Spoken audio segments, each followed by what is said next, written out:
اور یہ گویا کہ یہ کہا گیا ہے کہ آپس میں میل جوڑ رکھیں، سخی بنے، کنجوس نہ بنے۔ ایسا نہ ہو کہ پورا سال گزر جائے تو کسی ساتھی کو آپ چائے کی دعوت نہیں کرتے، کھانے کی دعوت نہیں کرتے، ناشتے کی دعوت نہیں کرتے۔ اللہ نے سب کچھ دیا ہوا ہے، اگر 2-4 آدمی گھر کا کھانا کھا رہے ہیں تو 2-4 آدمی کی وہ کر بھی سکتے ہیں۔ یہ کیوں؟ تاکہ میل ملاپ ہو۔ میل ملاپ میں یہ نہیں کہا گیا کہ جو علی اللہ پڑھتے ہو ان کو نہیں، جو بھی لا الہ الا اللہ کا قائل ہے ان کے ساتھ میل جوڑ رکھو، ان کے ساتھ تعلق رکھو، ان کے ساتھ رابطہ رکھو۔ جب آپ جائیں گے، آپ اہل بیت کے ماننے والے ہیں، وہاں ان کا تذکرہ کریں گے، ان کے ذہن میں بھی ہوگا کہ اہل بیت بھی کوئی ہے، ان کی شخصیت ہے، ان کے سماجی احکام آپ بیان کریں گے۔ بلکہ قرآن مجید ہمیں درس دیتا ہے کہ جب کسی کو ملنے کے لیے جائیں تو اس کا طریقہ کار کیا ہے۔ قرآن مجید کہتے ہیں کبھی رشتہ دار کا گھر کیوں نہ ہو، اپنے والدین کا گھر کیوں نہ ہو، اگر آپ کا گھر علیحدہ ہے، جاتے ہیں تو فوراً دوڑتے ہوئے دروازہ کھول کر اچانک نہ جائیں۔ پتہ نہیں ان کے کوئی مہمان آیا ہوا ہو، کوئی عورت آئی ہوئی ہو، کوئی رشتہ دار پردے والی آئی ہوئی ہو، کوئی دوسرا ہو، بلکہ کیا کریں؟ جس وقت آپ کسی کے گھر میں جائیں فاستأنسوا، کوئی ایسا کام کریں جس سے پتہ چلے کہ آپ تشریف لا رہے ہیں، اور پھر جس وقت ان کو پتہ چل جائے وہ آپ کے لیے دروازہ کھول دیں۔ سب سے پہلا کام یہ ہے کہ آپ سلام کریں۔ یہ بہت بری بات ہے کہ گھر میں جا رہے ہیں، آپ ان پر سلامتی کی دعا نہیں کر رہے، آپ ان کے سالم رہنے کی دعا نہیں کر رہے، آپ ان کے صحیح سالم رہنے کی دعا نہیں کر رہے۔ سلام کرو، تسلموا علی اہلہا، گھر والوں پر سلام کرو باقاعدہ، وہ آپ کے سلام کا جواب دیں گے، اس سے محبت بڑھتی ہے۔ ایک آدمی کے ساتھ آپ کی لڑائی ہے، جھگڑا ہے، جیسے چھوٹے چھوٹے معاملات کی وجہ سے ایک آدمی دوسرے آدمی کے ساتھ الجھ جاتا ہے، اگر آمنے سامنے ہو اس کا درجہ زیادہ ہے جو سلام کرے گا،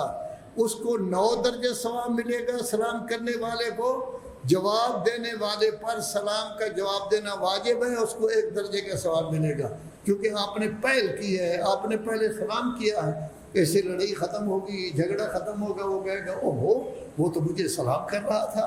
میں نے سلام کا جواب دیا، اور اگر اس نے سلام کا جواب نہ دیا تو گناہ گار ہوگا۔ آپ کرتے رہیں،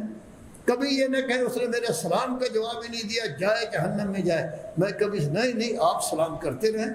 وہ آپ کا جواب نہیں دیتا، وہ خود گناہ گار ہوگا، آپ تو اپنی جگہ پر سلام کریں۔ تو گویا یہ کہا گیا ہے کہ دیکھو گھر میں جب داخل ہو تب بھی پہلے تستانسوا، کوئی ایسا کام کریں جیسے پرانے زمانے میں دروازے نہیں ہوتے تھے، وہ دیواریں اس طرح بنائی جاتی تھی کہ پردہ ہو جاتا تھا، اس طرح گھوم کر آدمی جاتا تھا، تو وہاں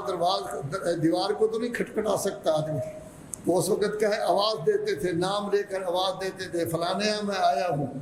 اور اگر پھر دروازے لگ گئے تو دروازہ کھٹکھٹاؤ، پھر یہ ہے کہ بیل لگ گئی وہ کھٹکھٹاؤ، پھر یہ ہے کہ موبائل آ گئے، موبائل کے ذریعے اب ان کو اطلاع دو کہ میں آ رہا ہوں۔ اور اس کے بعد بڑی عجیب بات کہی گئی ہے کہ اگر وہ گھر والا کہے کہ حضور اس وقت میں آپ کے استقبال کرنے سے قاصر ہوں، میں آپ کو اپنے گھر میں اس وقت نہیں بٹھا سکتا، آپ دلیلیں نہ پوچھیں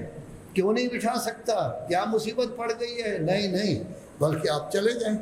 اور عجیب بات ہے، قرآن مجید کہتا ہے آپ کے دل میں یہ نہیں آنا چاہیے کہ اس نے میری توہین کی ہے، میں اس کے دروازے پر گیا ہوں، اس نے کہا حضور میں اس وقت آپ کو اپنے گھر میں نہیں بٹھا سکتا۔ اگر آپ یہ خیال نہیں کریں گے تو اس کا مطلب یہ ہے کہ آپ کی فطرت اچھی ہے، آپ کا دل پاکیزہ ہے، اور اگر یہ خیال کریں گے میری تو توہین ہو گئی، اس نے مجھے کہہ دیا جی اس وقت میں گھر میں استقبال نہیں کر سکتا، اس کا مطلب یہ ہوگا کہ میری فطرت ٹھیک نہیں ہے، اس کا مطلب یہ ہے کہ میرا اندر ٹھیک نہیں ہے، میرا باطن ٹھیک نہیں ہے، اس میں گڑبڑ ہے، اس کو ٹھیک کرنا چاہیے۔ یہ سب کچھ کیوں؟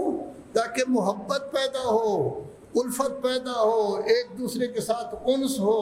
ایک دوسرے کے ساتھ بے تکلفی ہو۔